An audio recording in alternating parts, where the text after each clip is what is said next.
Nah, hari ini kita akan sama-sama merenungkan short message yang menjadi tuntunan buat hidup kita, menjadi arahan buat kita. Di masa-masa kita masih ada di rumah, kita stay at home, kita learn from home, kita belajar dari rumah. Nah, ini waktu-waktunya untuk kita bisa gunakan waktu kita dengan baik untuk hal-hal yang positif dan mengembangkan diri kita. Ini adalah kesempatan untuk kita bisa lebih deep bersama dengan Tuhan, kita lebih deep dengan diri kita, dan kita juga lebih deep dengan keluarga kita. Nah, makanya hari ini saya akan kasih judul temanya This I Know. Ya, apa sih yang kita perlu tahu? Ya, yang pertama, ya, tadi sudah saya singgung, ya, kita harus deep dengan Tuhan. Artinya, yang pertama yang harus kita kerjakan, kita harus know God. Kita harus mengenal Tuhan lebih dalam lagi. Nah, di waktu-waktu ini adalah kesempatan untuk kita bisa belajar semakin dekat dengan Tuhan. Kita belajar mengenal rencana Tuhan. Kita belajar mendapatkan janji Tuhan buat hidup kita. Kita bahkan bisa belajar untuk kita lebih peka mendengar suara Tuhan buat hidup kita secara pribadi. Nah, sebelum kita lebih dalam, saya ingin ceritakan satu cerita mengenai seorang yang bernama Michael Jordan.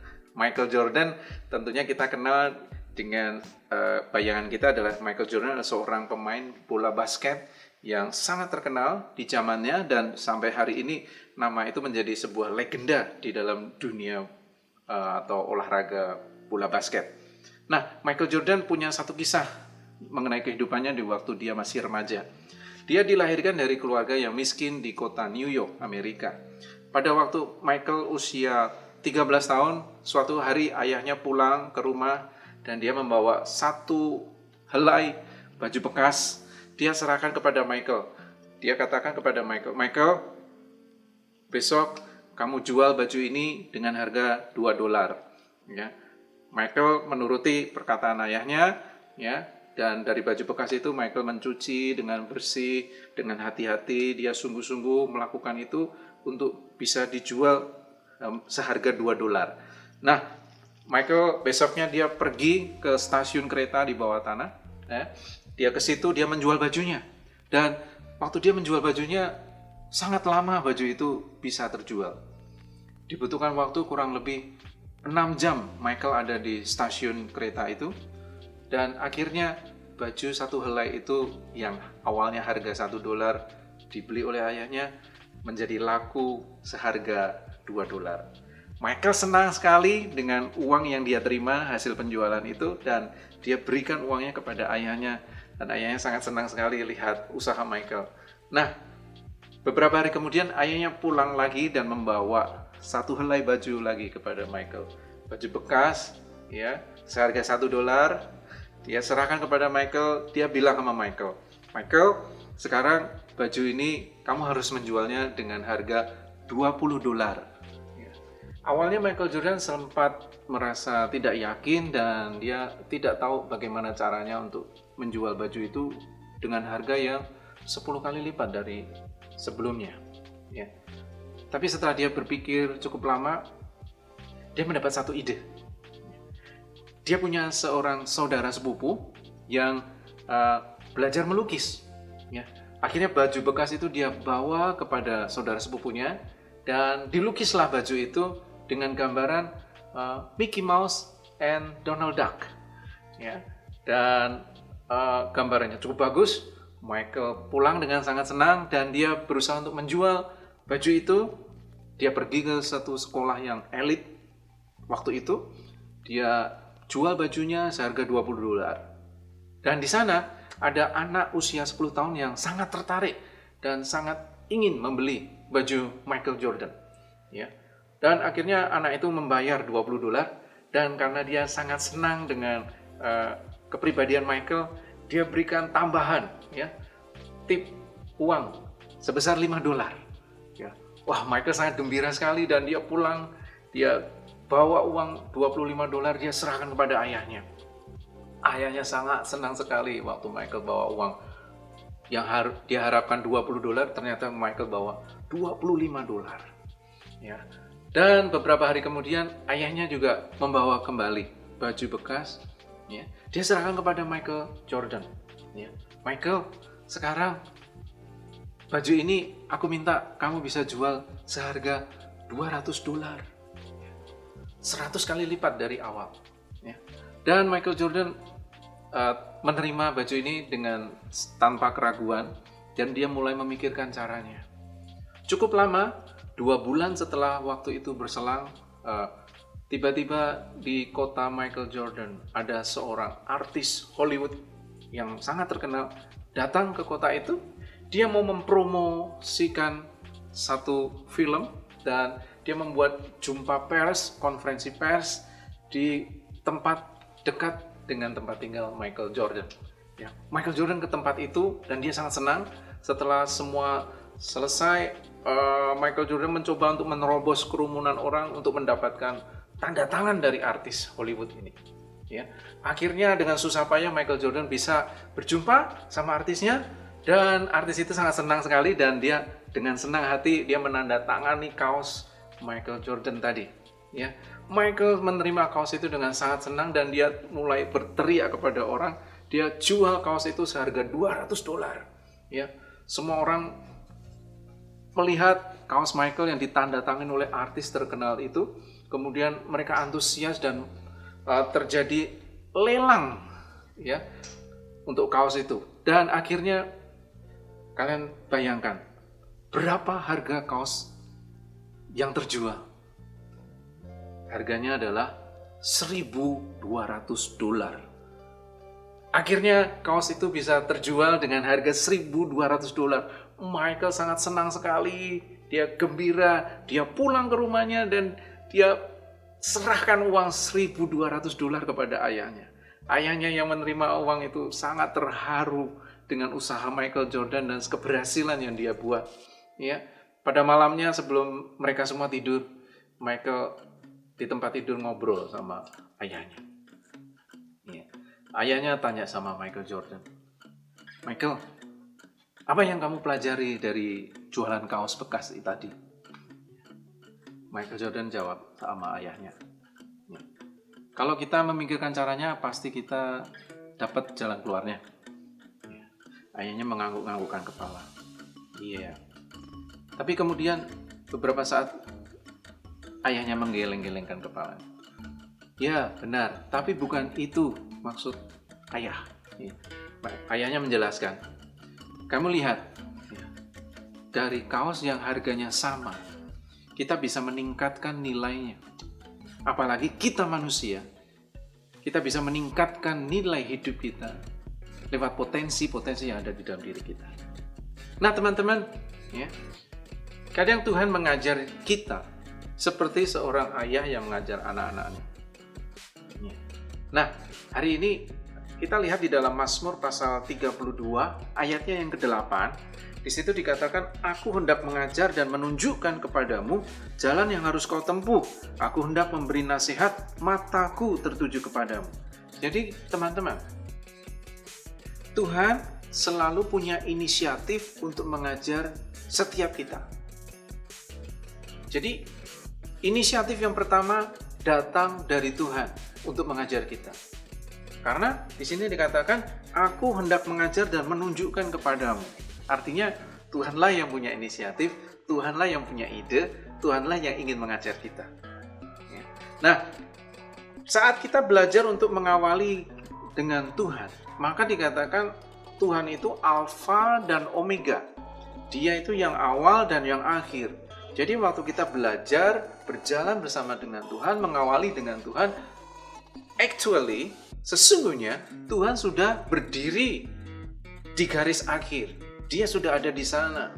Dia mengarahkan kita dan dia menunjukkan kepada kita jalannya, arahannya. Dia direct semua apa yang menjadi keinginannya sehingga kita sampai pada tujuan bersama dengan Tuhan. Oleh karena itu, kalau kita melalui hidup kita hari ini, ada banyak hal yang kita nggak bisa mengerti. Ada banyak hal yang mungkin kita menjadi pertanyaan-pertanyaan dan misteri yang kita nggak bisa tahu jawabannya hari ini. Tapi saya mau katakan kepada kalian, Kalau kalian masih searching dengan jawaban itu dan kalian nggak menemukannya, saya hanya berikan kepada kalian satu hal. Saya nyatakan, let God be God. Biarlah Tuhan menjadi Tuhan. Kalau kita bisa mengatur Tuhan, kalau kita menginginkan segala sesuatu dan Tuhan menurutinya, itu namanya bukan Tuhan. Artinya Tuhan tidak berkuasa. Artinya Tuhan tidak berdaulat. Ada hal-hal yang Tuhan tidak singkapkan dalam hidup kita, dan itu mungkin masih menjadi seperti misteri dalam hidup kita, rahasia yang belum bisa kita pahami hari ini. Tapi it's okay, kita jalani bersama dengan Tuhan. Nanti pada saat waktunya kita akan melihat dan kita mulai menerima dan kita mulai mendapatkan jawaban dari setiap pertanyaan-pertanyaan kita di dalam kehidupan ini. Ya. Jadi mengenal Tuhan menjadi bagian kita untuk belajar, mengetahui dan melakukan kehendak Tuhan dan rencananya.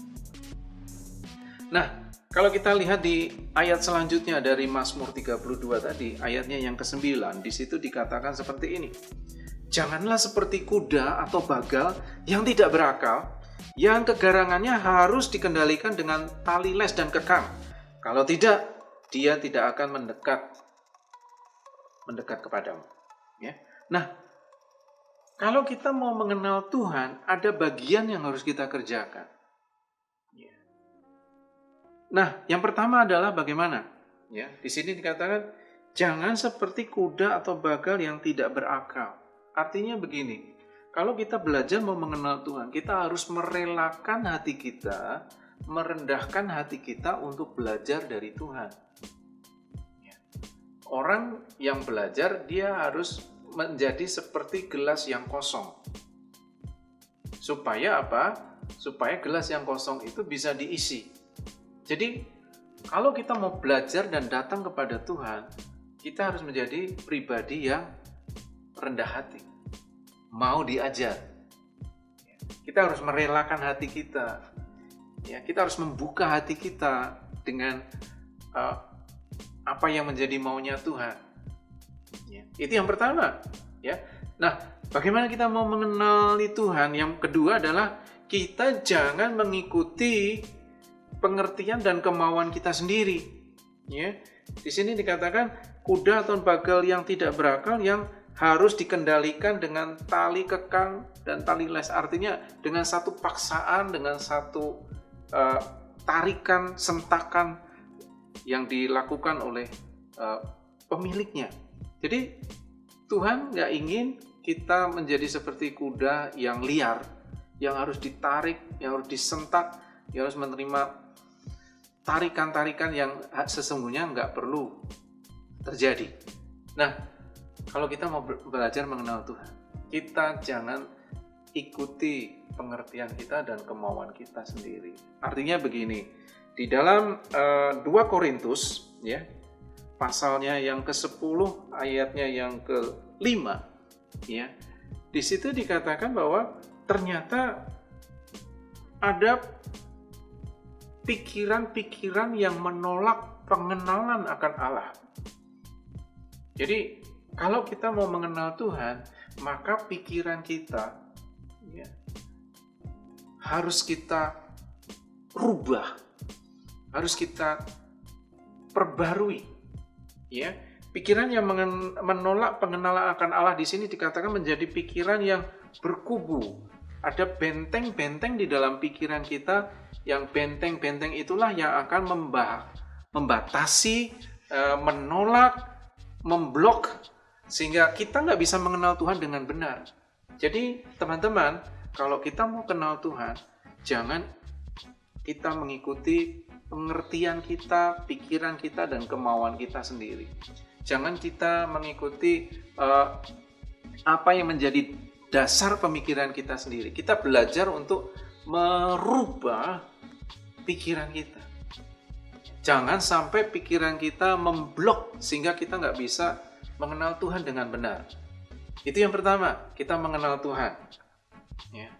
Yang kedua, kita perlu belajar untuk mengenal diri kita sendiri. Know yourself. Di dalam Efesus pasalnya yang kedua, kita lihat ya, Efesus pasalnya yang kedua, ayatnya yang ke-10, di situ dikatakan seperti ini. Efesus pasal 2 ayatnya yang ke-10. Karena kita ini buatan Allah, diciptakan dalam Kristus Yesus untuk melakukan pekerjaan baik yang dipersiapkan Allah sebelumnya. Ia mau supaya kita hidup di dalamnya. Jadi Tuhan sudah menyiapkan satu hal yang baik, satu hal yang luar biasa, dan Tuhan mau kita itu hidup di dalam apa yang sudah Tuhan rencanakan dan Tuhan sediakan buat kita. Nah, kita perlu mengenali diri kita sendiri. Kita tahu bahwa kita ini adalah buatan Allah, artinya kita sudah punya desain awal, rancangan Tuhan buat hidup kita. Kita buatan Allah, diciptakan dalam Kristus Yesus untuk melakukan pekerjaan baik yang disiapkan oleh Tuhan supaya kita hidup di dalamnya. Tuhan mempersiapkan pekerjaan baik untuk kita hidupi. Jadi teman-teman, kenalilah dirimu sendiri. Kita perlu mengenali potensi di dalam hidup kita. Kita perlu menggali apa yang menjadi talenta kita. Sehingga lewat potensi, talenta kita, kita bisa memberikan nilai tambah bagi orang lain. Kita menjadi berkat buat orang lain. Hari ini, di masa-masa kita ada di rumah, kita harus meningkatkan nilai hidup kita. Dengan cara apa? Dengan kita tahu panggilan Tuhan dalam hidup kita. Dengan kita tahu rencana Tuhan yang disiapkan buat kita. Dengan kita tahu pekerjaan baik yang Tuhan siapkan buat kita. Dan kita sedang ada di dalamnya dan melakukan. Ya, jadi mengenali dirimu. Waktu-waktu yang ada di rumah, di masa-masa ini, ya, pakailah untuk kita mengenali diri kita sendiri. Ada teman-teman kita yang mereka mempelajari banyak hal di dalam masa-masa berdiam diri, ya. Mereka udah mencoba untuk membuat banyak usaha, ya, dalam bisnis, ya. Ada yang belajar hal-hal yang lain sesuai dengan keterampilannya. Jadi saya minta teman-teman, kalian ada di rumah, know yourself, kenali dirimu, kenali potensi, talenta yang ada, kembangkan itu. Tuhan mau kita pakai itu untuk menjadi berkat buat orang lain, untuk bisa memberikan nilai tambah kepada orang lain. Ya, jadi kenali dirimu. Nah, yang ketiga sekarang, ya, di waktu-waktu ini kita belajar untuk mengenali keluarga kita. Kita perlu belajar untuk mengenal mereka satu persatu. Ya, kalau dulu yang kita sering intensitas pertemuannya masih belum sering, hari-hari ini mungkin banyak waktu kita berjumpa dengan mereka, setiap pribadi yang ada di dalam keluarga kita. Kalau dulu mungkin kita hanya ketemu sama orang tua kita waktu mereka pulang dari pekerjaan mereka. Sekarang mungkin kita dari pagi mereka sudah kita jumpai di rumah. Nah, harus kita ketahui bahwa keluarga adalah satu lingkungan yang pertama kali setiap orang di bumi ini jumpai. Jadi kita mengenal lingkungan yang pertama waktu kita dilahirkan di dunia adalah lingkungan keluarga. Jadi ini waktunya nggak salah kalau kita kembali lagi berkumpul dengan keluarga kita mengenali mereka satu persatu. Kita mulai mengenali saudara kita lebih dekat lagi, lebih akrab lagi. Kita mulai mengenali orang tua kita lebih dekat lagi dan lebih akrab lagi. Ya. Jadi waktu ini adalah waktu kita bersama-sama dengan mereka, adalah waktu kebersamaan untuk kita bisa membangun kedekatan, ya, dan mengenal keluarga kita masing-masing. Jadi kalian di rumah jangan merasa bosan, ya. Justru ini adalah waktu yang tepat untuk kita belajar mengenal orang tua kita, kita belajar mengenal saudara-saudara kita, ya, kita memperhatikan mereka, kita menolong, kita mencoba mendukung apa yang mereka kerjakan atau mereka hadapi. Nah, ini adalah waktunya untuk kita bisa mencurahkan perhatian kita, ya, mengasihi, ya, bukan untuk saling bertengkar atau berkelahi, tapi ini adalah waktunya untuk kita saling menolong, saling mendukung, ya, saling mengasihi, saling mengampuni. Ya, kita belajar bersama-sama mengenal mereka, kita belajar untuk kita lebih dekat dengan mereka. Dan bahkan Kita belajar untuk mengenal kesulitan-kesulitan yang mereka hadapi. Mungkin hari ini ada orang tua kita yang sedang mengalami kesulitan. Kita mencoba untuk melihat, oh, ternyata ada kesulitan yang dihadapi oleh orang tua kita. Mungkin dalam bisnis mereka, mungkin dalam pekerjaan. Kita nggak pernah tahu. Nah, ini saatnya untuk kita belajar mengenal.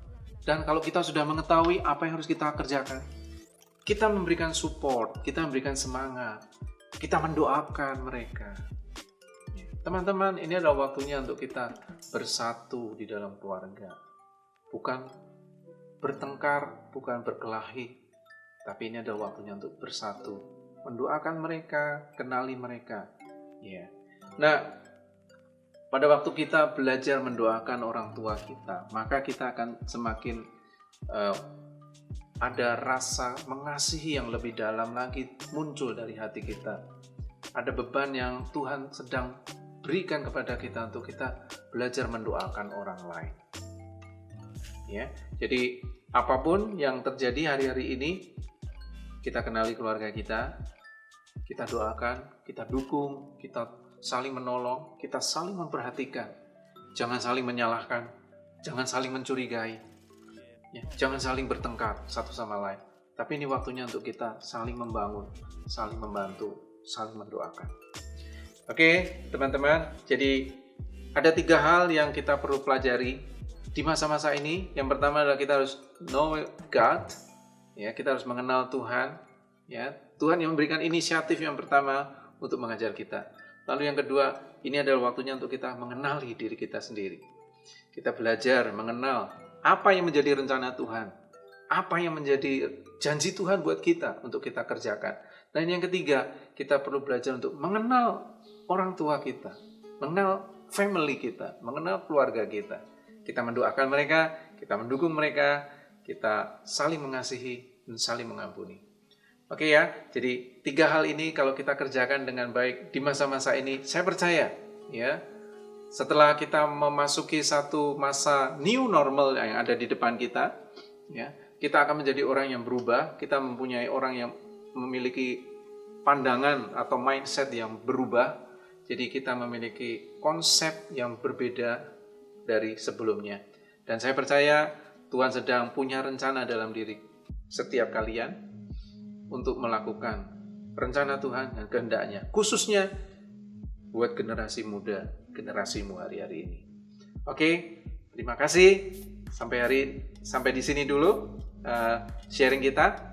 Kita akan berjumpa di dalam sharing yang selanjutnya. Tuhan Yesus memberkati semuanya. Haleluya. Amin.